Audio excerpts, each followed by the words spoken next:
और करीना का टैलेंट इतना बड़ा है, फैसिनेटिंग है। मैं उससे डायरेक्ट कर रहा था तो एक राज कपूर का खानदान, एक डायरेक्टर की इज्जत, एक प्रोसेस की इज्जत, एक डिसिप्लिन। तो मैं तो सबसे अच्छी क्रिटिसिज्म, शराब पी के लड़के ने मुझसे छत पे बोला था मेरे रम की बोतल पीते पीते कि your film is worse than the भिंडी की सब्जी that is there in the canteen. मैं तो इतने गुस्से में था उस भाई, क्यों था बताता नहीं हूँ, लेकिन कि मैं किसी को नहीं लूँगा। क्लास में जाऊँ तो बोलूँ सबसे बुरा तरीका फिल्म बनाने का क्या होगा, तो मैं बोलूँगा चमेली। और मैं उसका उदाहरण दूंगा कि मुझे जिस तरह से बनी वो फिल्म, तो Chitrangada first film, shiny first film, के को बहुत कोशिश की मैंने कि के को ना लूं। आप जितनी आसानी से आपने बता दिया जाने भी दो यारो बन गई, इतनी आसानी से ही बन गई थी क्या? बड़ी मुश्किल से। हर बड़ी हीरोइन ने मना कर दिया था करने से। किसको अप्रोच किया था? सबने मना कर दिया। मैं फिल्म बनाऊंगा, मेरे कोई एक बात सुनना ही नहीं मुझे किसी से। महाभारत वाला सीन है, हाँ, खूब चर्चा होती है आज भी। हाँ। उसका कोई किस्सा है? तो कितने टाइम और वो इतने टैलेंटेड एक्टर्स थे कि वो ना चाहते हुए भी अच्छा काम करते। नसीर भाई, ओमपुरी, सतीश कौशिक, पंकज कपूर, सतीश शाह, सब एक, रवि बासवानी। अच्छा, उसी फिल्म का एक महाभारत वाला सीन है। एक बार के लिए इमेजिन करते हैं अगर वो सीन आज आप फिल्माएं, बनाएं, तो किनको कास्ट करना चाहोगे उन कैरेक्टर्स में? माफ करना लेकिन आप खासे बेवकूफ हो।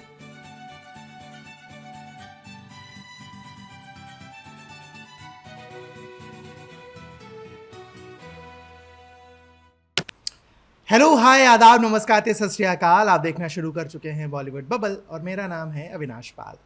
आज बातचीत के लिए मेरे साथ एक बहुत ही दिलचस्प शख्स मौजूद हैं। ये बहुत ही पढ़े लिखे खानदान से हैं। 22 साल की उम्र में मुंबई आए और मुंबई को ही अपना बना लिया। अपनी फिल्मों के लिए जहां इन्होंने दर्शकों से प्यार जीता, तो वहीं क्रिटिक्स से खूब वाहवाही भी मिली। पहली ही फिल्म के लिए नेशनल अवार्ड भी जीत लिया। इनके बालों का रंग जरूर सफेद है, लेकिन दिल आज भी गुलाबी है। मेरे साथ मौजूद है the very amazing Sudhir Mishra. Thank you. ये दिलचस्प वर्ड अच्छा है मेरे लिए। अच्छा लगा आपको? हाँ, अच्छा है, गंभीर नहीं लोग। अच्छा, जितना आपका काम को देखा, आई थिंक उस वजह से वो एक इमेज बनी है गंभीर वाली, क्योंकि मैं आपसे पहले बात कर चुका हूँ। बट मेरी फिल्म में गंभीर मतलब कोई बोरिंग तो नहीं है मेरे ख्याल से। और कोई भी चीज़ अगर प्रोवोक करती है कि दिमाग में बसना चाह रही है, कुछ घर बनाना चाह रही है, तो फिर वो कुछ एक अंदाजे बयां तो कुछ दिलचस्प ही होना पड़ेगा, नहीं तो फिर तो होना मुमकिन नहीं। तो मेरे ख्याल से हज़ारों का एक मतलब एक नज़रिया जो है वो थोड़ा कभी कभी cynical comic, I mean doesn't shy away from the absurd, no. ऐसा तो मेरी फिल्में ऐसा मेरा ख्याल से बोरिंगली सीरियस नहीं है। नहीं, बोरिंग तो साहब बिल्कुल नहीं होती। मजा आता है, कॉन्टेक्स्ट मिलता है। तनाव की बात करते हैं जी हाँ। दूसरा सीजन आ रहा है। मैं कार्तिक आर्यन से बात कर रहा था, एक चीज पूछी थी कि जब किसी प्रोजेक्ट को लेके हाइप रहता है तो क्या वो प्रेशर रहता है बतौर एक्टर, बतौर डायरेक्टर, बतौर मेकर? तो उन्होंने बोला था कि ऑडियंस को ना कभी भी वो हाइप लेके देखना नहीं चाहिए प्रोजेक्ट। आपको ये लगता है सही? और तनाव 1 और 2 क्या बदला है अलग? नहीं, अब ऑडियंस से आपको तो डिक्टेट नहीं कर सकते। वो तो अगर उनकी उम्मीदें आपने बढ़ाई हैं और तो फिर वो फिर एक उसी उम्मीद से देखेंगे कि वो आप उसी लेवल पे, और वो आपको थोड़ा उकसाता भी, प्रोत्साहित भी करता है एक तरह से। It encourages you, it provokes you to do better, right? तो वो तो मतलब मैं ऑडियंस जैसे भी देखे, बट यू हैव, अगर मतलब अंग्रेजी में लफ्ज़ है को मतलब द सीरीज हैज़ टू और the story has to have legs. तो अगर वो उस बात है कुछ और कहानी में दम है, तो फिर उसको आपको उसी शिद्दत से अगर आप बनाएं, और थोड़ा अगर आपको काम करने में मज़ा आता है, और कोई ऐसा अरे यार फिर से ऐसा उस फितरत से मतलब, because I love shooting, I love actors, and then it's Kashmir, then फिर उसके बाद वो एक थ्रिलर है, so I love that form. फिर वो एक संदर्भ है और एक ह्यूमन, ये जो सेकंड पार्ट है also very intricate human relationship, कि कौन किसको धोखा, किस रिश्ते की ज़रूरत है, मुल्क की ज़ाती रिश्ता है ना, वो किसी को दगा दे के क्या उसको बचा सकते हैं। It's a complex emotion. हाँ, तो वो जो मामले हैं वो मुझे बड़े दिलचस्प लगते हैं। और आई आस्क द ऑडियंस कि आप जो कई लोग जो थ्रिलर से और खून मारधार से दूर रहते हैं और कहते हैं यार मुझे नहीं देखना, उनको देखना चाहिए, because it's a story of human relationship. And ये अस देम नहीं है कश्मीर, मतलब क्योंकि हमारे ही मुल्क है, हम एक ही है, तो इसीलिए हमने पहले पार्ट में भी ऐसा ही रखा था कि वो जो STG है, जो टास्क फोर्स है, उसमें भी कई मुसलमान हैं। कबीर जो फारूकी basically जो है फिल्मों में हिंदू मुस्लिम मुस्लिम दिखाते हैं वो नहीं है, वो नहीं है, आम शब्दों असदम में, हाँ। वाला नहीं है। हाँ। तो उस तरह से एक अपने मुल्क की कहानी है और मज़ेदार है, और जो एक तरह से आदमियों की तो कहानी है ही है जो गोलियां चला रहे हैं एक दूसरे पे, बट कॉस्ट कौन पे कर रहा है इसका, मतलब कोलैटरल डैमेज तो औरतें हैं बहुत सारी, बच्चे हैं, आम लोग हैं जिनका कुछ लेना देना नहीं है, जो सिर्फ अपनी ज़िंदगी बताना चाहते हैं खुशी से, जिनके अरमान वही हैं जो सबके हैं, वही लड़के जो यंग हैं जो जिनको थोड़ा भटका देते हैं कहीं से, तो वो बहुत कुछ है इसमें। तो आई थिंक एक नॉच ऊपर है। बतौर और एक डायरेक्टर और भी है ईनिवास, तो उसने भी बहुत काम किया। ओके, बतौर मेकर एक चीज़ समझना चाहता हूँ, बतौर डायरेक्टर, कि एक प्रोजेक्ट आपने किया, अब वो हो गया, खत्म हो गया, रिलीज हो गया, कुछ टाइम का गैप हुआ, अब वापस उस प्रोजेक्ट का अगला किश्त या अगला पार्ट शुरू कर रहे हैं। उस मेंटल स्टेज पे वापस जाना ये आसान होता है या मुश्किल होता है? एक आसान तो कुछ भी नहीं होता, लेकिन अगर आप जिस जगह आपने यात्रा की है, जहाँ जिस गलियों में आप पहले भाग में घूमे हैं, जिन कैरेक्टर्स के साथ आप घूमे, और ये दोनों कनेक्टेड हैं थोड़ा, फर्स्ट पार्ट और सेकंड पार्ट, तो अगर आपको उनसे इश्क है तो, और उन कैरेक्टर्स को आपने चाहा है और एक तरह से समझा है, तो उनसे फिर से मिलना अच्छा है। और तो उस दोस्ती में फिर मुश्किल तो है, मतलब हर जगह मेहनत तो है ही है, मतलब 80% तो कोई भी क्रिएटिव काम वो मेहनत का है, अग्री। 20% इंस्पिरेशन है, तो बट नहीं, वो एक तो मैंने मज़ेदार है मुझे तो। और वो टीम, हम लोग भी गॉट अलॉन्ग वेरी वेल। हमारी जो वो पूरी टीम है ना, जो सारे जो मानव विज, रजत कपूर, सारे जो है ना, रॉकी रैना, अरसलान, तीन तो अरोड़ा हैं, गौरव, उदित, शशांक, तीनों तो मतलब दे आर ऑल, एकता कौल, साहिबा वाली, so everybody got along, so it's a fun thing। Satyadeep Mishra, बहुत अच्छी टीम है, so उनसे फिर से मिलना भी थोड़ा सा अच्छा है। बातचीत की गाड़ी को थोड़ा फ्लैशबैक में ले जाना चाहूँगा, बचपन लखनऊ में, इस बारे में थोड़ा सा कि बचपन कैसा था। जैसे मैंने बोला ना, बहुत पढ़े लिखे खानदान से रहे हैं। हाँ, मेरे ग्रैंडफादर जो थे, कई बार मेरे खुद बोलते कि चीफ मिनिस्टर का नाती हूँ, तो उससे कुछ उल्टा हो जाता है। मेरी माँ, मेरे जो नाना थे वो पॉलिटिक्स में थे जी। मेरे ग्रैंडफादर पैटर्नल जो थे वो डॉक्टर थे, इनफैक्ट वो जो 3rd FRCP of India, correct, Lucknow के, तो अभी भी उनका घर है एक शाह नजफ रोड पे। तो वो वहाँ ग्रैंडफादर थे। थोड़ा सा मुश्किल सी फैमिली थी, मतलब आपस में कुछ मतभेद से थे, लेकिन फिर भी अच्छा था। तो मैं एक बड़े से घर में बड़ा पैदा हुआ, एक जॉइंट सी फैमिली थी। आंगन, एक बच्चा इधर नहा रहा है, उधर ग्रेट ग्रैंडफादर नहा रहे हैं, नाना बाबा कहते थे मुझे। वहाँ एक विधवा जो है वो लेडी हैं, वो मेरी दादी की बहन थी, जो 4 साल की उम्र में विधवा हो गई थी, लेकिन वहीं रहती। तो मेरे ग्रेट ग्रैंडफादर ने उनको घर दिया था, उनको कुछ करना नहीं था, वहीं रहती थी, तो बहुत प्यार करती थी हमसे।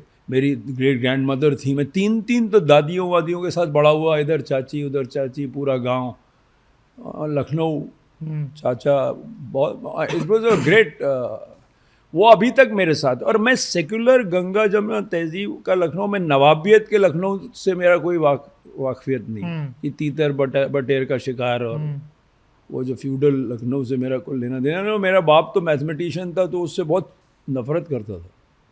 और हमेशा हम लोग यही कहते हैं कि एक लखनऊ का जो मतलब है वो और जो उसका एसेंस है वो मैं शब्द नहीं, लफ्ज़ नहीं इस्तेमाल करूँगा, लेकिन मतलब माफ़ करना, लेकिन आप खासे बेवकूफ़ हो। अब बेवकूफ़ का हाँ, वो मैं शब्द समझ जी। शब्द समझ लीजिए। तो वो एक रेवरेंस जो लखनऊ की है, हाँ, जो एक तरह से आज़ाद ख्याल है, एग्नोस्टिक हाँ, जो है, जो किसी से तमीज़ से कुछ भी कह देना, हाँ। डरना नहीं, वो लखनऊ मेरे साथ है। वहाँ से बचपन आपने बताया ऐसे ऐसे बीता, सिनेमा का शौक कहाँ से आया? कब लगा मेरे कि अब फादर सिनेमा ही है? एक आंगन में बैठा था, मेरे आंगन में मेरे फादर लखनऊ फिल्म सोसाइटी चलाते थे। जी। तो वो आंगन में हमारे कभी कभी स्क्रीनिंग होती थी, तो गोद में बैठा के ऐसी फिल्में दिखाते थे जो बोलती थी, मेरी माँ बोलती थी क्यों दिखाते हो बच्चे को। तो वो कई फिल्में देखी, तो और उन्होंने कुछ अजीब तरीके से मुझे फिल्में दिखाई, कभी हिंदी फिल्म भी दिखाई, हम्म। और तो मेरे कभी ये ऐसे कोई स्नॉबरी नहीं रही इधर से उधर से। तो उधर से आया होगा, हर तरह की फिल्म देखी। और एक मेरे चाचा होते थे, आर्मी में थे, वो आते थे और बोलते थे तुम्हारे फादर जो है ना वालिद तुम्हारे उल्टी सीधी गंभीर फिल्में दिखा दे, चलो तुमको दारा सिंह की फिल्में दिखा दे। अच्छा। तो मैंने बचपन में दारा सिंह की हर फिल्म देखी, ओके। है ना। तो चांद पे चढ़ाई, सैमसन, हरक्यूलिस, वो री रिलीज होती थी हाँ। पहले फिल्में। तो this I am talking about growing up, जब मैं 70s में बड़ा हो रहा था, 10-12 साल का। सो नहीं, अब कहाँ से फिर वो आ गए, और हर चीज़ जो है ना, आप हाइंडसाइड में तो बोल सकते हैं, लेकिन कहाँ से मैं पहुँचा, फिर दिल्ली पहुँच गया, फिर बादल सरकार मिल गए, उनकी वर्कशॉप हुई, MK रैना मिल गए, थिएटर करना शुरू किया, उसमें दिल से MPhil किया, दिल्ली में साइकोलॉजी में जा रहा था PhD करने ओहायो। मिल गए विनोद चोपड़ा, उन्होंने कहा यार तू तो फिल्मों के बारे में बहुत जानता है, आजा मुझे असिस्ट कर। मैंने कहा क्या करूँगा? बोले बूम पकड़ना। तो मैं बूम पकड़ना सीख के आ गया। वहाँ कुंदन शाह मिल गए। वो कुंदन शाह जो थे, वो उनकी फैमिली जो है उनको थ्रेटन कर रही थी कि तुमको क्लार्क बनाऊंगा चल के लंदन में, क्योंकि वो अदन से आए थे तो उनको ब्रिटिश सिटीजनशिप मिल सकती थी वहाँ। उस ज़माने 80s की बात, 82 की बात कर रहा हूँ। तो वहाँ तो कुछ पैसे वैसे और फिल्में तो थी नहीं। क्यों हम लोग आए थे वही हमको नहीं पता, क्योंकि हमको कमर्शियल सिनेमा, तो उस लड़के के बारे में जब मैं सोचता हूँ, उस लड़का जो आया था, मैं जो था, वो क्यों आया था, उसको लेके घबरा जाता हूँ। अच्छा। तो वो कुंदन जो थे, उन्होंने मेरे घर पे आ जाते थे अपनी फैमिली से बचने के लिए। तो वो साइन में रहते थे, मैं पीछे एंटॉबेल में रहता था। उन्होंने स्क्रिप्ट लिखी, मैंने क्या कर रहे हो? स्क्रिप्ट लिख रहे हैं। अब थोड़ा मैं पढ़ा लिखा था, थोड़ा हिंदुस्तानी जानता था, थोड़ा डायलॉग जानता था, सिनेमा तो देखा ही था, बचपन से ही देख रहे थे। और थिएटर करता था। तो उधर से कुछ स्क्रिप्ट शुरू हुई, तो जाने बदारे हो गई वो। बाद में उसमें डायलॉग में रंजीत कपूर और सतीश कौशिक भी जुड़े थे। तो वहाँ तो वो फिर वहाँ से जब जाने बिदारो बन के आई, तो मुझे लगा कि आप जितनी आसानी से आपने बता दिया जाने भी दो यारो बन गई, इतनी आसानी से ही बन गई थी क्या? बड़ी मुश्किल सारे। वही बताइए। 8 लाख रुपए में फिल्म, 25 से ज़्यादा एक्टर्स, कुंदन का हर सीन को निचोड़ने का एक तरीका। तो वो मैं चीफ असिस्टेंट था, तो वो मुझसे प्रोडक्शन पूछता था पैकअप कितने बजे, मैं कुंदन से पूछता पैकअप कितने बजे, बोलता था रात को 10 बजे, मैं बोलता था सुबह 10 बजे। तो 72 घंटे लगातार। अरे नसीर भाई चलो शॉट हाँ चलो, ऐसे 72 घंटे शूटिंग लगातार, क्योंकि वो लोकेशन था, उसके पैसे ही नहीं थे। सारे लोग करते थे, सबको लगा कि क्या फुहड़ फिल्म बन रही है यार, सारों को, सारे एक्टर्स को। बट वो सुबह आलू गोभी मिलती थी, रात को गोभी आलू मिलता था, है ना, चाय मिलती थी, सब बैठते थे, कुछ हो गया। बाद में जब कट के रेनू ने काटी, एक रेनू सलूजा थी, जब उन्होंने काटी फिल्म, एक 3.5 घंटे का फर्स्ट कट से 2 घंटे 20 मिनट पे, तो मुझे लगता है कहीं कभी कभी कि रेनू को भी क्रेडिट मिलना चाहिए फाइनल स्क्रीन प्ले का। तो वो सबने देखी और बोले वाह। फिर वहाँ से वो एक लेजेंड शुरू हो गया। बट वो शूटिंग जो थी, वो हर बड़ी हीरोइन ने मना कर दिया था करने से। किसको अप्रोच किया था? अब ना सब ने मना कर दिया। अब आप फिर अंदाजा लगाइए कौन थे। तो बोल सबको लगता था यार ये गुजराती आदमी जो यार ढीली सी टेरिकॉटन की पैंट पहनता है और शर्ट अंदर टक इन करता है और ब्रीफ केस लेके घूमता छाता, ऐसा डायरेक्टर थोड़ी ना होते उस जमाने। तो डायरेक्टर दाढ़ी वाला होता था, झोला टांगे, एक हाथ में रम की बॉटल, एक हाथ में बचपन, ऐसा तो थोड़ा ऋत्विक घटक नुमा आर्ट फिल्म मेकर होता था। ये कौन है, ये तो अलग ही आ रहा है एकदम। हाँ सो बस, लेकिन वो था जीनियस। अच्छा, उसी फिल्म का एक महाभारत वाला सीन है, हाँ खूब चर्चा होती है आज भी। हाँ, उसका कोई किस्सा है? वो जितना खूबसूरती से उस वक्त वो दिखाया कैसे गया था। बनता गया सीन, देखिए जाने विदेरों में कुछ एक धीरे धीरे एक रिदम आ गई थी। जो एक्टर्स को भी लग रहा था यार चलो अब यार हैं तो कितने फिर- टाइम शूट और वो हुआ था इतने total? टैलेंटेड एक्टर्स थे हाँ। कि वो ना चाहते हुए भी अच्छा काम करते थे। नसीर साहब, नसीर ओमपुरी, भाई, जितने, ओम correct, पुरी, हाँ। सतीश कौशिक, पंकज कपूर, सतीश शाह, सब एक साथ, रवि धुरंधर। बासवानी, हाँ। तो उनसे बुरा काम तो होता नहीं था, है ना। और वो आपस में दोस्त भी थे सारे, हाँ। NSD फिल्म इंस्टीट्यूट सब ऐसा था। तो वो करते करते वो इम्प्रोवाइज करने लगे। मतलब कैसे हुआ, ले लीजिए दम मालू ने बम मालू दम मालू, ऐसा कोई भी चलता रहता था सारा। तो कुछ हो गया, पुरी साहब ने बोला यार एंड में, पुरी साहब ओमपुरी ने लास्ट मिनट पे किसी ने मना कर दिया था वो आहूजा का रोल करना, तो मैं और कुंदन भागे गए थे और वो बांद्रा स्टेशन पे थर्ड टिकट की लाइन में पुरी साहब खड़े थे और पीछे हम लोग खड़े हो गए। कुंदन क्लासमेट था उनका, वो जा रहे थे शाम बेनेगल के ऑफिस और कुंदन उसको टिकट की लाइन में कहानी सुना रहा था, फिर ट्रेन में सुना रहा था। वहीं ट्रेन में चलते चलते उसने बोला यार मुझे करना तो नहीं चाहिए लेकिन मैं अब करता हूँ। तो पुरी साहब ने कर लिया। अच्छा, लास्ट मिनट एंट्री? हाँ लास्ट मिनट, तो उन्होंने स्क्रिप्ट ही नहीं पढ़ी थी। तो महाभारत के सीन के बाद उन्होंने मुझे बोला यार ये तो बड़ी अच्छी स्क्रिप्ट है। तो मैंने कहा पुरी साहब पढ़ तो लेते, बोले पढ़ लेता तो इतना अच्छे से नहीं करता, बाकी तो तुम लोग कर रहे हो। अब वो जो सतीश शाह थे वो डेड बॉडी प्ले कर रहे थे। अब वो पुरी साहब कुछ तरह करे तो रेनू वहीं पे सेट पे थी, तो उसने विनोद प्रधान जो DOP थे उनको बोला कि यार तू डेड बॉडी का भी शॉट ले ले। अब DOP डेड बॉडी का जो शॉट ले रहे हैं तो सतीश शाह कुछ मजाक कर रहे हैं, तो जब ये डायलॉग बोले तो कुछ ऐसा मुंह बना रहे हैं, तो वो कुछ आउट टेक्स थे, तो कुछ रेनू ने उनको एडिट में डाला। तो वो जब डालते डालते फिर महाभारत सीन में आप देखो तो हर वक्त द्रौपदी कुछ अलग उसमें होती है। तो वो सारा जो है वो कुछ कुछ इम्प्रोवाइजेशन है। हाँ, और कुछ कुछ जो है वो अपना लिखा तो वही था, लिखा तो वही था, उसके ऊपर इम्प्रोवाइजेशन। अच्छा, आपको लगता है अगर वैसा ही सीन या वो ही सीन आज के वक्त में फिल्माया जाए तो ऑडियंस उसको उतना हैप्पीली एक्सेप्ट करेगी? क्योंकि ऑडियंस बिल्कुल करेगी, को भड़काएगा तो बात दूसरी। ऑडियंस देखिए, audience is a very mature thing, और हिंदुस्तान की तमीज़ जो है वो, तहजीब जो है वो हंसते खेलते हर चीज़ को लेती है। हाँ। जहाँ सीरियस होना होता है वो अलग, अपने उनकी जो श्रद्धा है वो अपनी जगह और वो है। और ऐसा थोड़ी ना था कि वो जो सारे लोग जो जाने वाले बना रहे थे वो कोई किसी तरह से, आज आप उसको कुछ दूसरा रूप दे दो तो बात दूसरी है। अच्छा, एक बार के लिए इमेजिन करते हैं अगर वो सीन आज आप फिल्माएं, बनाएं, तो किनको कास्ट करना चाहोगे उन कैरेक्टर्स में? बहुत मतलब रिप्लेसमेंट, रवि पासवानी का कौन रिप्लेसमेंट है? किसको करेंगे? But I mean there are actors, Nawaz है, पंकज त्रिपाठी है, राजकुमार राव है, आयुष्मान खुराना है, विजय वर्मा है लड़के लोग हैं, ऐसा नहीं है। अब आप बैठ के सोचना पड़ेगा। पंजाब से बहुत सारे एक्टर हैं, you could work out. Puri साहब वाला रोल कोई भी कर सकता है, और भी लोग भी कर सकते हैं। उतना अच्छा नहीं होगा, वो कुछ अलग होगा।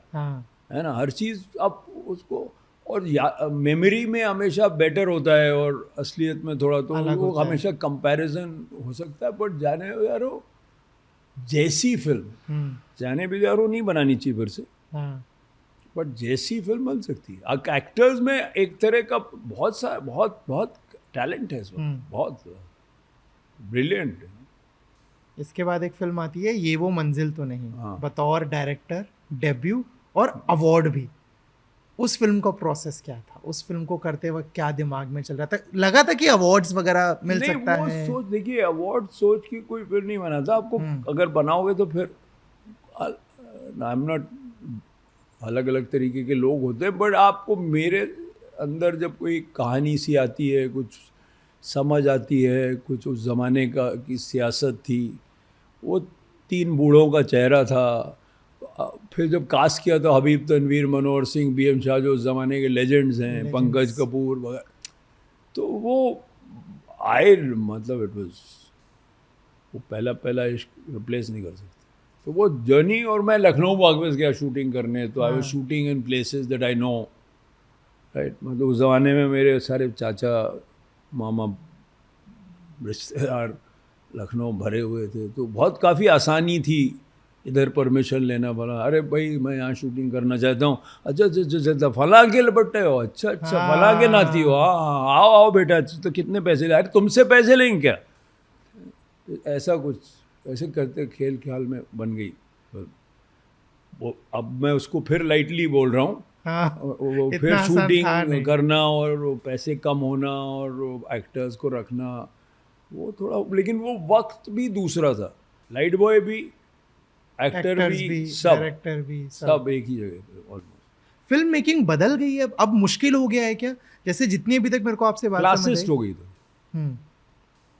ऊपर के तबके में और नीचे के तबके में फ़र्क आ गया। It's a job now for a lot of people. कुछ लोग आते हैं, वो आपको असेस कर रहे हैं, कुछ कर रहे हैं, तो उनको कोई लेना देना नहीं स्क्रिप्ट से।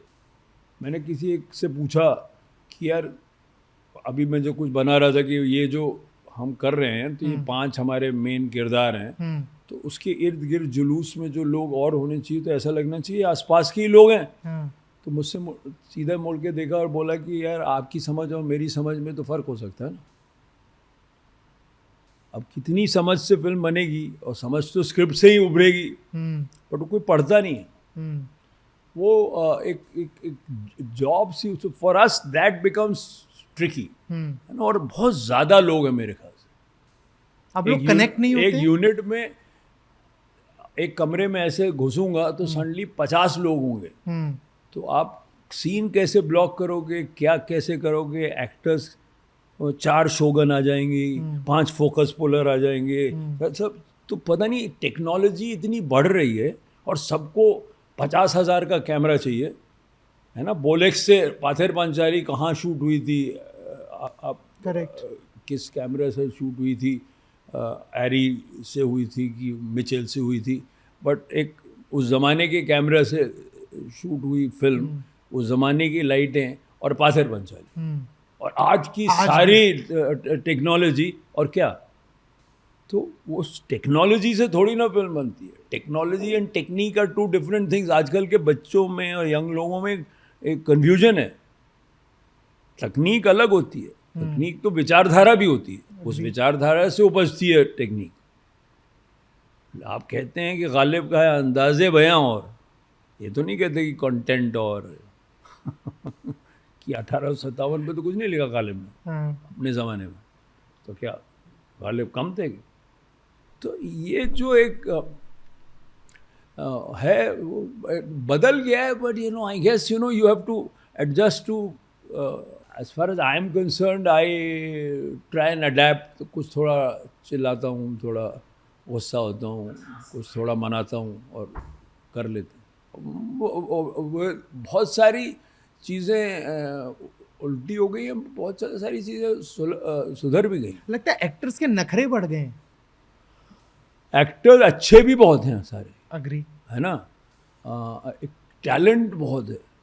आप अगर खोजने जाओ तो, मैं अभी लखनऊ में शूटिंग कर रहा था, एक सीन था, वो एक पड़ोसी औरत जो है वो सडनली आ जाती है, 5 अपने घर लेके गए अपने दोस्तों को, एक किरदार, तो अपने कॉलेज के दोस्तों को, और सडनली पड़ोसी औरत आ जाती है जिससे कभी इसकी शादी तय होने वाली थी, और वो आती है और वो कुछ ऐसे बोल के चली जाती है थोड़ा तंज करके। तो वो लड़की आई, मैंने ऐसे रफ सा रिहर्सल किया, तो उसमें मैंने कुछ बोला नहीं उस लड़की को। वो बोला ऐसा इधर आना है, मेरे असिस्टेंट में इधर आना है। फिर मैंने सोचा एक बार रफ बता दूँ DOP को, फिर उसके बाद होगा। वो जो आई और जो उसने किया तो मैंने उसको बोले नहीं कुछ, इतना अच्छा था वो। इतना अच्छा था। तो टैलेंट तो बहुत है, बहुत है, उसको खोजने अगर आप जाओ तो there is amazing amount of talent today. और थोड़ी सी अगर और आज़ाद अगर एक अगेन टेक्नोलॉजी की वजह से आप फिल्में बना सकते हैं कहीं पे भी बैठ के आप। और मेरे ख्याल से 10-20 साल में ये बड़े शहरों का सिनेमा ख़त्म हो जाएगा। कोई भी अपने शहर में बैठ के फिल्म बनाएगा, जैसे कोई भी अपने शहर में बैठ के कविता लिख सकता है या उपन्यास लिख सकता है, तो वो कोई भी कहीं पे भी फिल्म बनाएगा, बिकॉज वो इतना टेक्नोलॉजी सबके हाथ में होगी। अब तो फोन से भी फिल्में बन हाँ, रही हैं, तो रिकॉर्ड एडिट सब हो जाता है। 5-7 साल रुकिए, AI ये पता नहीं क्या क्या हो जाएगा। तो the cinema in fact very exciting times in कि कहाँ जाएगा वो सोचना। वो ह्यूमन रेस तो बर्बादी की तरफ जा ही रही है। लेकिन इंडीड। आपकी अगर फिल्मोग्राफी की बात करूं तो उसमें कुछ फिल्में, कुछ प्रोजेक्ट ऐसे रहे हैं जो एक रात की कहानी है। ऐसी एक फिल्म रही चमेली, कितनी खास है आपके लिए? उसका प्रोसेस, उसका एक्सपीरियंस। चमेली अगर आप क्लास लें, किसी क्लास में जाऊं तो बोलूं सबसे बुरा तरीका फिल्म बनाने का क्या होगा, तो मैं बोलूँगा चमेली। और मैं उसका उदाहरण दूंगा कि मुझे जिस तरह से बनी वो फिल्म, बिकॉज वो फिल्म शुरू हुई थी एक आइडिया। चमेली के बारे में बड़ी सारी कहानियां हैं, तो अब मैं let me set the record straight. Chameli was being made by Anant Balani. Okay. Anant Balani was a film institute graduate. उसने 2-3 फिल्में उसके पहले बनाई थी, जो एक फॉर्मेट सा हो गया था कि 1-8 करोड़ में फिल्म बना लेता था। तो 1-2 फिल्में बनाई उन्होंने। Very nice, very very talented man, who 2 days during after shooting passed away. Pritish Nandi was the producer. I was making हज़ारों ख्वाहिशें ऐसी for him also and just completed it shooting. तो उनका सेट खड़ा हुआ था, करीना की डेट्स थी। तो मुझसे प्रीतीश ने कहा कि आप कंप्लीट करो इसको। मैंने बोला स्क्रिप्ट कहाँ है, तो उनके एसोसिएट्स ने कहा कि कुछ इम्प्रोवाइज कर रहे थे वो, एक रफ सा 29 पेज थे कुछ, और वो उससे इम्प्रोवाइज कर रहे थे कहानी। He knew what he wanted to do, but I could not enter his head. So मैंने कहा मैं कैसे बनाऊँ, तो मैंने सौरभ शुक्ला को बोला कि तू आ ज़रा, मेरा भाई है, तू आके हम लोग स्क्रिप्ट करते, 15 दिन में का वक्त है हमारे पास। तो सौरभ शुक्ला ने बोला यार मेरे तो स्ट्रोक हो जाएगा, ऐसा ना मैं जा रहा हूँ। तो भाई है, उसको कुछ कह नहीं सकता। तो वो शिव कुमार सुब्रमण्यम, मेरे परिंदा के स्क्रीन राइटर, 1942 के स्क्रिप्ट राइटर है ना, उनका भी देहांत हो गया कुछ साल पहले। शिव मेरे बड़े अच्छे दोस्त थे, तो मैंने कहा यार शिव ज़रा यार प्लीज़ मदद करो। तो मैं शिव स्वानंद किरकिरे, स्वानंद किरकिरे मेरा असिस्टेंट था उस वक्त। ही वाज, हाँ, तो कैलकाटा मेल में, हज़ारों में, चमेली में। तो हम लोग एक कमरे में बंद हुए। मेरे एक और असिस्टेंट था जयदीप सरकार, प्रदीप सरकार का भाई, और पुनीता जो कि लड़की असिस्टेंट थी अनंत बालानी की। हम लोग मेरे एक मतलब बांद्रा में मेरे पास एक छोटा सा घर था, उसमें कुछ हफ्ते भर बंद रहे, निकले ही नहीं। और हमने दोबारा से उस आइडिया को फिर से, वो प्लॉट तो वही है, एक रात, एक कहानी, एक आदमी, एक धंधे वाली, वो मुलाकात, और फिर क्या होता है, बट उसके जो डिटेल्स हैं हमने एक हफ्ते में उनको लिखा। फिर हर रोज़ जब शूटिंग कर रहे थे तो उसको इम्प्रोवाइज कर रहे थे। तो डायलॉग स्वानंद ने लिखे, है ना, गाने इरशाद कामिल ने लिखे, और संदेश शांडिल्य ने म्यूजिक किया। और वो कुछ कभी कभी कुछ होता है हवा में, अनंत का सोल होगा, क्या पता क्या है, कि हर चीज़ पहले ही बार में कुछ ठीक होती गई। और करीना का टैलेंट इतना बड़ा है, फैसिनेटिंग है। मैं उससे डायरेक्ट कर रहा था तो जैसे जैसे अब स्क्रिप्ट हर रोज आ रही थी, हम्म, है ना, हर रोज डायलॉग सुबह आ रहे थे, बट पॉपुलर सिनेमा वालों को इसकी आदत है।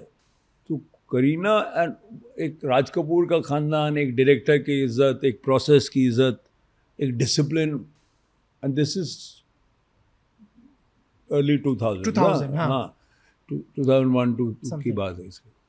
तो वो जो है जब वो शॉट देती थी तो एक बार कभी कभी आप थोड़ा सा सोच में हो जाते हैं तो आप भूल जाते हैं कट कहना। तो मैं नोटिस किया जब भी मैं कट नहीं बोलता हूँ तो वो रुकती नहीं है। वो डायरेक्टर का डिसिप्लिन, जब डायरेक्टर कट नहीं बोलेगा वो नहीं, तो वो कुछ करती है आखिर में जो मैंने उसे नहीं कहा, लेकिन वो कुछ बात होती है। तो आप देखो मैंने होल्ड किए वो शॉट्स चमेली में, और वो उसी के फेस पे प्ले किया। मैंने कहा ये जो है शी इज़ चमेली, शी इज़ द फिल्म अभी। तो उसकी वजह से वो फिल्म एंड उसका डिसिप्लिन इतना कमाल का था कमीरा कि इट्स वेरी डिफिकल्ट कि वो लाइटिंग कर रहे हैं असीम बजाज, तो वो बारिश है और वो उस बारिश में उसको एग्जैक्ट फोकस चाहिए और एग्जैक्ट तो वो खड़े होना पड़ता है रिहर्सल के लिए। और बारिश में वो साड़ी जो है वो 150 किलो की हो जाती है और 12-12 घंटे, क्योंकि 28 दिन में ऐसे कोई शूटिंग ख़त्म हुई है और 4 महीने में रिलीज़ हो गई। पहले दिन शूटिंग है 4 महीने में, तो it's the fastest, one of the fastest. और वो I won't recommend it to anyone. कभी कभी हो जाता है व्हेन द यूनिट और पीएनसी की जो यूनिट है और रंगीता नंदी का जो प्रोड्यूसर का पैशन है वो सब हो के बन गई। राहुल बोस वगैरह जो सब इतने कोऑपरेटिव थे, राहुल का बहुत इंटरेस्टिंग परफॉर्मेंस है। बाकी सारे जो एक्टर्स लाए और हमने निकाल दी फिल्म। पहले वो फिल्म थी आधी पूरी उसी बरांडे में थी, फिर हमने सेकेंड हाफ में उसको तो बाहर कर दिया, बाहर किया थोड़ा। हाँ, तो वो करते करते बन गई किसी तरह। जो प्रीतीश नंदी का जो पूरा प्रोडक्शन था वो इतना साथ था और इतना हार्ड वर्किंग था कि वो बन गई फिल्म। बहुत लवली एक्सपीरियंस। अच्छा, आपने भी जितनी चीजें बताई इस फिल्म को लेके कि कास्टिंग पहले ही हो चुकी थी, एक वो जो राहुल करीना और राहुल और ये लोग हो चुके थे। आपकी अगर मैं फिल्मोग्राफी देखूं तो कथित जो सुपरस्टार्स हैं आपकी फिल्मों में नहीं रहते हैं। आप पिच नहीं करते हो, वो मना करते हैं, आपको लगता है कहानियां वैसी नहीं है कि वो लोग आए।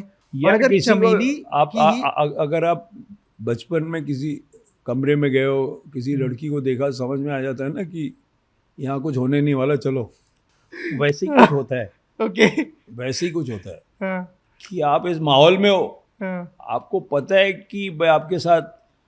तो मेरी फिल्मों में कभी कभी जो कैरेक्टर होता है, ख़ास तौर पे जो मेल कैरेक्टर होता है, वो थोड़ा कमज़ोर होता है, थोड़ा सोच में होता है, थोड़ा गिल्टी होता है, थोड़ा गलत होता है। तो वो उनको पसंद नहीं है जब मेन स्टार जो है वो बोले अरे यार इस रात की सोए होने का कैरेक्टर तो भाग रहा है यार पूरे। आपने पिच किया कभी किसी को, या आप अपनी तरफ से वो एफर्ट नहीं लेते हो? मैं आपको बता रहा हूँ ना, वो समझ में आ जाता है। किया है एक आध बार, ऐसा नहीं किया। मैं तो यहीं रहा हूँ। तो अभी एक ज़माने में लेट 90s में और अर्ली 2000 में तो समय बहुत बुरा था वीडियो का, ये वो ऐसा लग रहा था। हर साल 10 साल में तो एक बार बोलते हैं ना कि सिनेमा इज डेड, ऐसा कुछ होता है। तो उस वक्त भी मरा था सिनेमा, फिर जिंदा हो। तो वो नहीं होता है, लेकिन I have been around and I know everybody, right? So I know all the stars. So but they all want to do certain things in a way and I want to do things in my way. There's no enmity, no.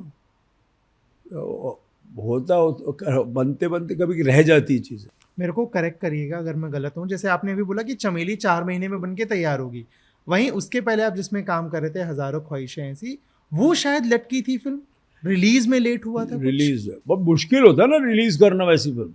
अब आप सोचो ना कि कोई नहीं है film में। मैं तो इतने गुस्से में था उस भाई, क्यों था बताता नहीं हूँ, लेकिन कि मैं किसी को नहीं लूँगा,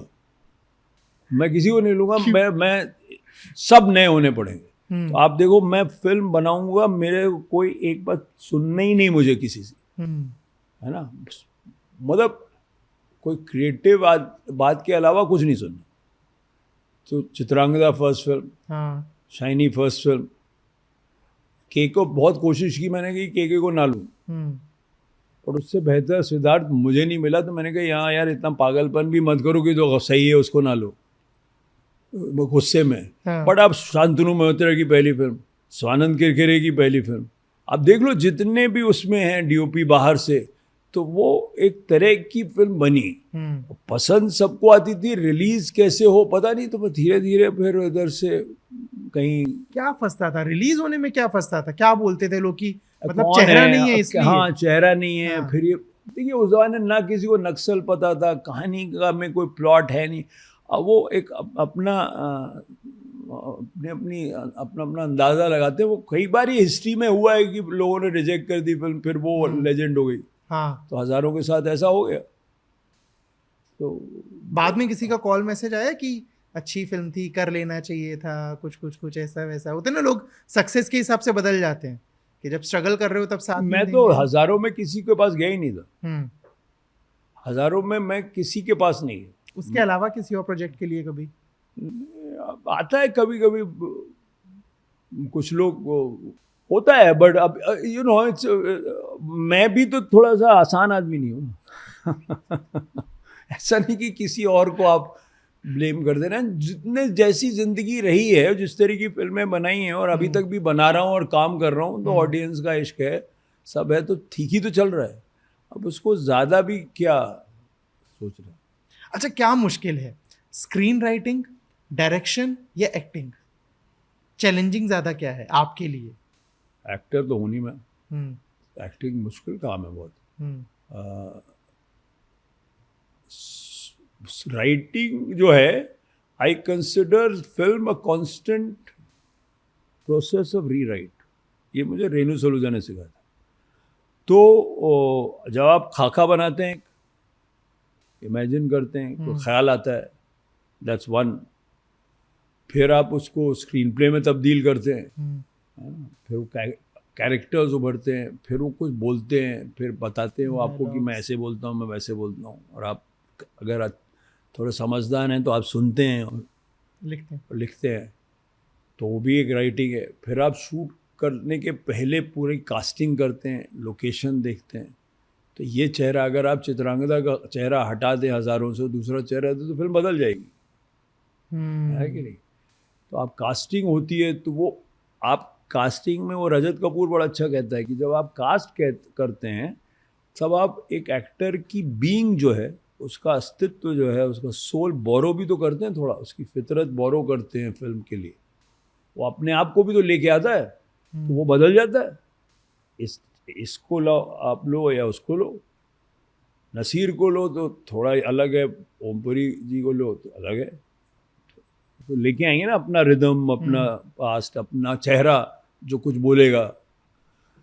तो फिर वो आप लोकेशन ढूंढते हो, तो एडवर्टाइजिंग की लाइन है ना कि हर घर कुछ कहता है, हाँ। उसमें कौन रहता है ना, सच है।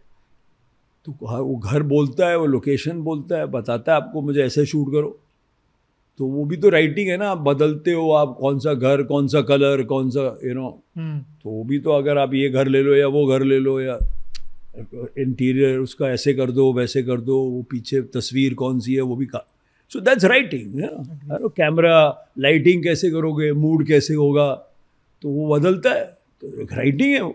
अभी जब आप राइटिंग करते हो, अब जब आप लिखते हो, दिमाग में तब कास्टिंग हो जाती है या फिर पूरा लिखने के बाद बैठते हो कि अब बताओ किसको कास्ट? नहीं, आता है वो तो प्रोसेस है, बिकॉज यूर फिल्म मेकर्स ना। तो आप आधे में जब लिखते हो तो एक चेहरा उभर के आता है। अब समटाइम्स वो आखिर तक वही रहता है, तो आप उसके पास चले जाते हो, और अगर नहीं तो कभी कभी कास्टिंग। और आजकल प्रोसेस भी हो गया, कास्टिंग डायरेक्टर्स भी हैं, तो थोड़ा सा नेट आप अपने दोस्तों के और जान पहचान वालों के, और जिनको आप देखते हो, उससे भी थोड़ा वाइडर नेट होता है। हाँ। कि आप सीरियस मैन बनाते हो तो आप बोलते हो लड़का चाहिए मुझे, तो चेन्नई में ढूंढते हो, 100 लड़कों को ढूंढते हो, और एक आपको चेन्नई में लड़का मिलता अक्षत। वो थोड़ा बट वो चेहरा आप फिर आप उस लड़के को ढूंढ रहे हो जो आपने सोचा है, फिर वो देखते देखते ऑडिशन के प्रोसेस में मिलता है। कोई ऐसी फिल्म याद है जिसके लिए कास्टिंग में सबसे ज़्यादा टाइम लगा हो? जैसे भी सीरियस मैन का जिक्र किया कि लगभग 100 लड़कों के बाद एक दिखा, वो भी चेन्नई में। हाँ, कास्टिंग में अभी जो मैं कर रहा हूँ बड़ा लंबा, जो ये शो नहीं, जो दूसरा शो कर रहा हूँ मैं, समर ऑफ 77, वो उसमें बहुत टाइम लगा था, बहुत वक्त लगा, 5 नए लोगों को ढूंढना जो ज़्यादा इस्टेब्लिश नहीं, तो उसको ढूंढना। वो जब नए लोगों को आप ढूंढते हो और फिर आप वो कैरेक्टर जो आपने लिखा हुआ है वो आप खोजते हो, तो थोड़ा वक्त लगता है अगर आप थोड़ा स्पेसिफिक हो। कास्टिंग में वक्त लगाना चाहिए, और कास्टिंग सिर्फ एक्टर्स की नहीं होती। कास्टिंग जो है वो कौन सा डीओपी इस फिल्म के लिए बेटर है, कौन सा म्यूजिक डायरेक्टर इस फिल्म के लिए बेटर है, कौन सा अलग अलग, everything is half the work is casting. अगर आपने चूज कर लिया करेक्ट लोग ना, तो आधा काम हो गया। करीब 3 दशक का आपका हाँ। करियर है। सबसे बड़ी सीख कि अविनाश, मैंने पिछले करीब 30 सालों में प्रोफेशनली सबसे बड़ा ये चीज सीखा है। ये सीखा है कि पुराने लोग कहते थे कि फल का ध्यान मत रखो, कर्म करो, वही है, वो सच है। थोड़ा समझाओ। मतलब कि वो मतलब पता नहीं क्या होगा, हर चीज को कंट्रोल नहीं कर सकते। हजारों में सब गलत हुआ था, मतलब ये गलत हो गया, लोकेशन खत्म हो गया, ये खराब हो गया, और सब ठीक हो गया। जो गलत हुआ था, जो ऐसा लग रहा था, वो सही होने के लिए गलत हो रहा था। हाँ। तो कभी कभी आप हर चीज कंट्रोल में नहीं है। जो अच्छा होगा वो एक एक्सीडेंट होगा, बट वो एक्सीडेंट को प्लान करना पड़ता है। कौन सी फिल्म कमाल होगी, कौन सी नहीं होगी, पता नहीं, बट आपको हर बुरी फिल्म बाद में जो बनी उस पर भी इतनी मेहनत की है आपने जितनी अच्छी फिल्में की है। वो मिस्ट्री है थोड़ी, तो उस मिस्ट्री को रहने दो, उसको ज्यादा ओवर एनालिसिस मत करो। जब तक मजा आ रहा है काम करने में तब तक करो, और जब मजा नहीं आ रहा तो चले। पिछले कुछ टाइम में सिनेमा के ही कॉन्टेक्स्ट में एक चीज बहुत तेजी से उभरी है, वो है सोशल मीडिया। बहुत सारे एक्टर डायरेक्टर से बात होती है, वो बेचारे बड़े प्रेशराइज हैं उससे कि फिल्म आ रही है, ये आ रहा है, उसका पोस्ट करना है, लोगों की नज़रों में बनने के लिए पोस्ट कर रहे हैं, रील डाल रहे हैं। आपका जितना मैंने सोशल देखा, आप एकदम इन सब चीज़ों से दूर हैं। मुझे आते ही नहीं यार। आप जीने ही भूल गए।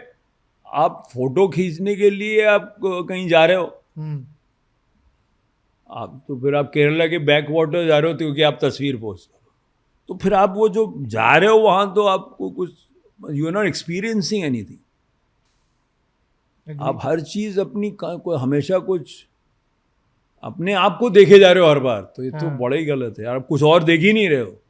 मैं तो उसमें तो फिर तजुर्बा क्या हो रहा है आपको?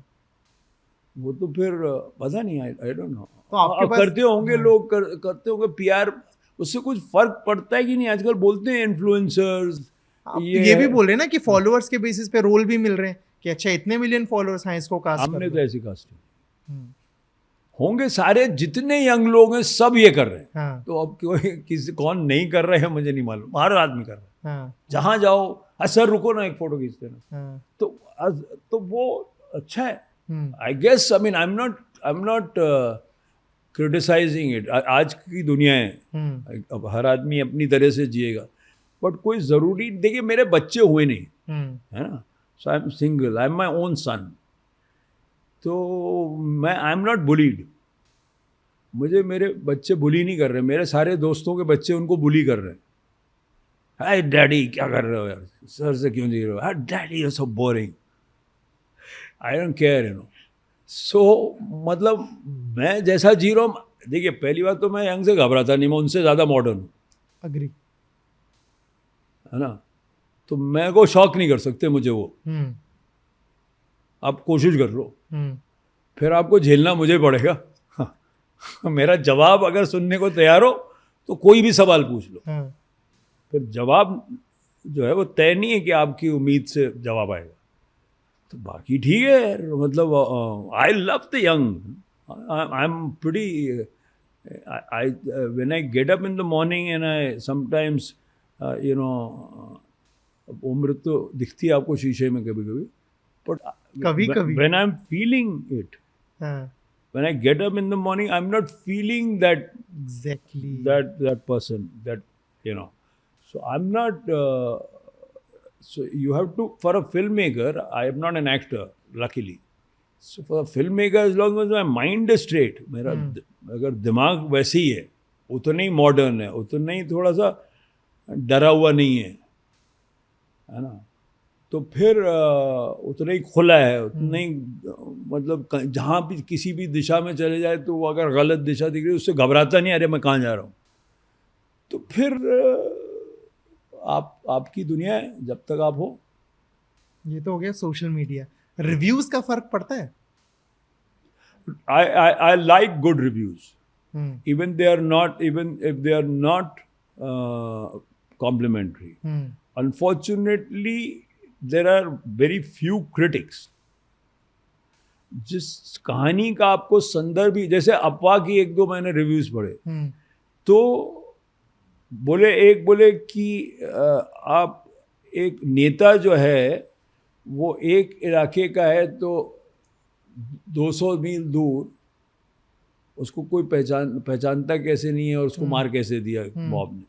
आजकल के कुछ क्रिटिक्स हैं, वो बोलते हैं हमको पता है, आपकी कहानी आपसे ज़्यादा हमको पता है, आपके किरदार आपसे ज़्यादा हमको पता है.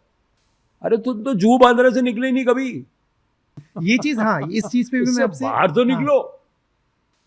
वो जबान भी नहीं मालूम तुमको जो वो पात्र बोल रहे हैं. ज्यादातर जो लिखते हो अंग्रेजी में लिखते हैं हिंदी फिल्मों के बारे में. उनको ना कोई पूछ लो इनसे कोई हिंदी कभी बोल निराला की 4 लाइन सुना, फैज की 8 सुना, वो हम देखेंगे गाए होंगे उन्होंने प्रोटेस्ट में, उसके अलावा कोई मालूम नहीं है, वो भी गिटार पे. तो क्रिटिक बहुत ज़रूरी चीज़ है. मुझे मेरी फिल्मों को संदर्भ दे, मुझे कॉन्टेक्स्ट में डाले, मैं किस पर्सपेक्टिव में. A good piece of criticism is, तो मैं तो ढूंढता हूँ वैसे, और कभी कभी नॉन फिल्म वालों से, दोस्तों से, फेलो फिल्म मेकर से. मैं तो कश्यप से अपनी फिल्म का रिव्यू पूछता हूँ. उसने 2-3 फिल्मों का लिखा. मैं कौन सी?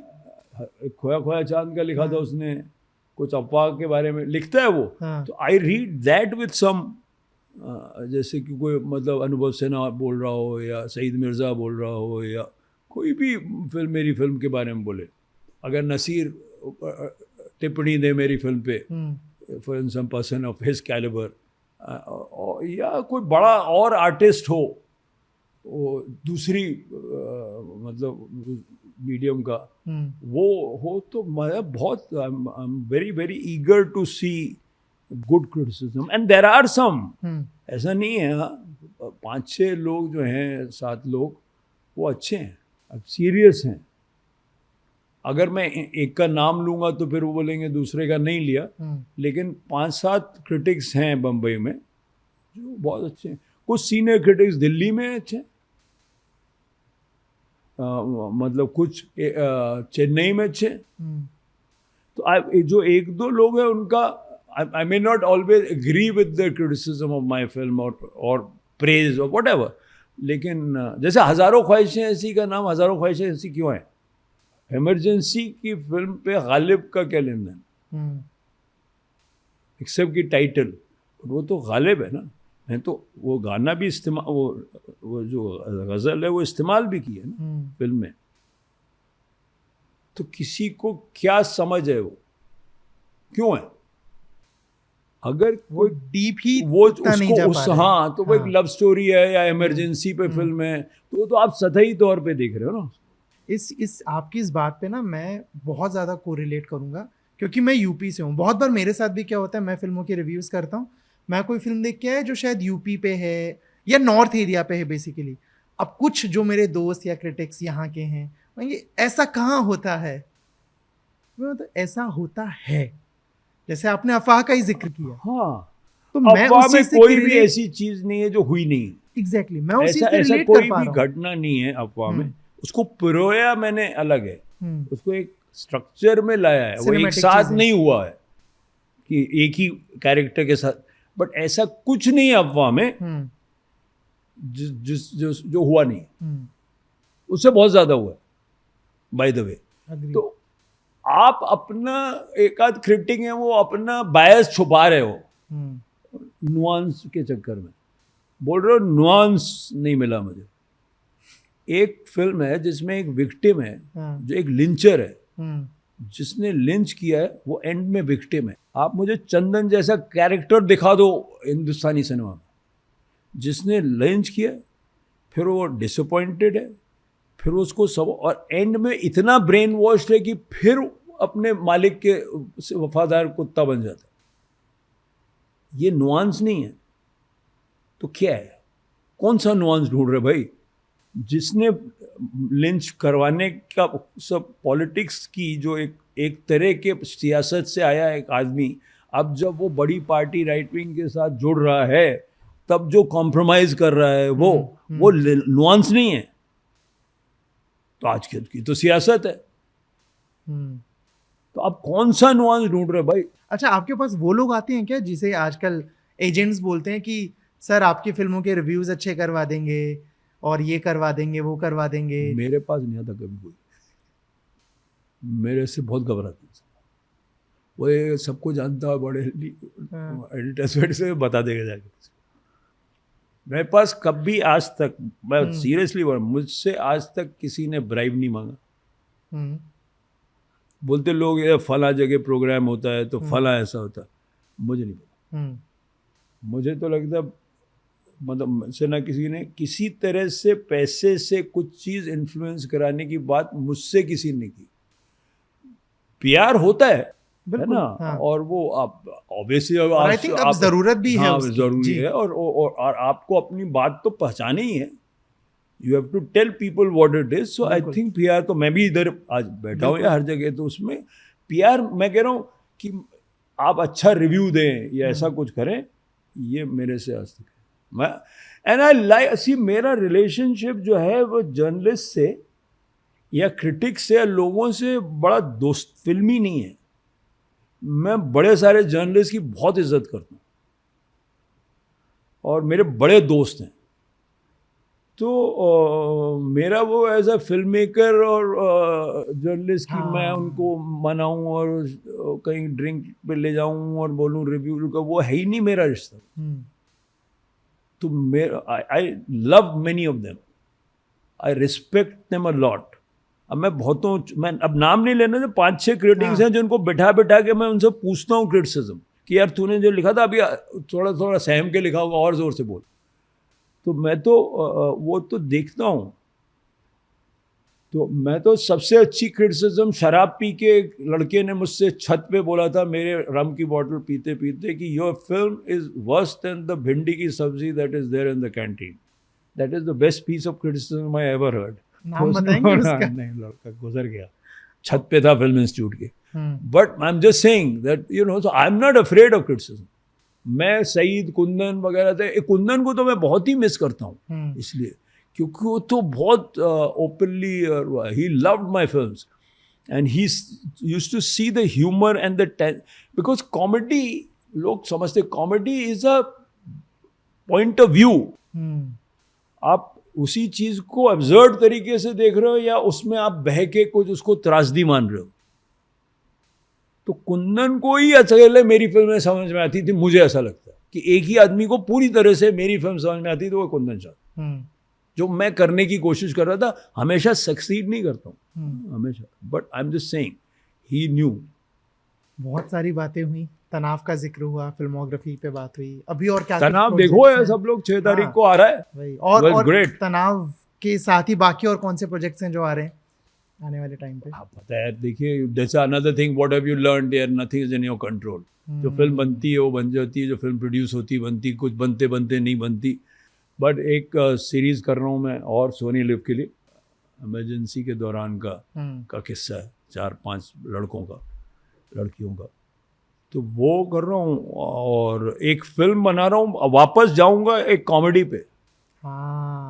तो वो मुश्किल है, तो वो लिखते लिखते 1-1.5 साल में समीर नायर के लिए फिल्म बना रहा हूँ, अपलॉज के लिए। वो क्या है, समीर नायर और अपलॉज से मेरा रिश्ता वो नहीं है कि मैं कुछ उनको टिका दूँ।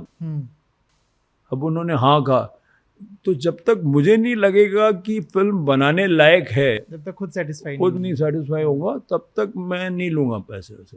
आप- और मैं, लेकिन अब मुझे लग रहा है कि कहीं आसपास है वो, तो अब मैं पूछूंगा फिर से समीर को। थैंक यू सो मच हमारे साथ जुड़ने के लिए और इस बातचीत के लिए। Thank you. मेरा नाम है सुधीर मिश्रा और आप मुझे बॉलीवुड बबल में देख रहे हैं।